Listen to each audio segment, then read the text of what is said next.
आदिनाथ भगवान इकलौते ऐसे राजा हुए हैं जिनके शासन काल में, उनके राज्य में तो छोड़ो, पूरे विश्व में कोई भी व्यक्ति उनका विरोधी नहीं था। ये सबसे बड़ी इकलौता, पूरे विश्व में कह रहा हूं, पीढ़ी दर पीढ़ी नहीं, युगों युगों में भी कोई भी ऐसा राजा नहीं हुआ जिसका कोई ना कोई विरोधी न रहा हो।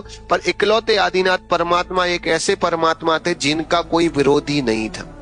और दूसरी इसमें सबसे बड़ी चीज कि ये बात जैन ग्रंथ में लिखी हो तो भी ठीक है कि चलो हम जैन हैं, हमारे परमात्मा इसलिए हम माने, ये बात श्रीमद् भगवत गीता में लिखा है। और सबसे आश्चर्य की बात बताऊं ना, आदिनाथ परमात्मा इकलौते ऐसे परमात्मा थे जो केवल इकलौते राजा हुए हैं जो पूरे अखंड भारत के राजा थे। समय पाकिस्तान, बांग्लादेश, चीन, नेपाल जो कुछ भी नहीं, सब अखंड, पूरी दुनिया में एक ही देश था, उस देश का नाम था भारत देश। और उस भारत देश के प्रथम राजा थे आदिनाथ भगवान। और विश्वास रखना, आज हम भोजन कर पा रहे, लिख पा रहे, बोल पा रहे, कुछ भी कर पा रहे हो, यहाँ तक कि अपनी स्वयं की रक्षा भी कर पा रहे हैं, वो भी श्रेय जाता है देवादिदेव आदिनाथ प्रभु को। अशी मसी कृषि शिल्प वाणिज्य विद्या इनके माध्यम से।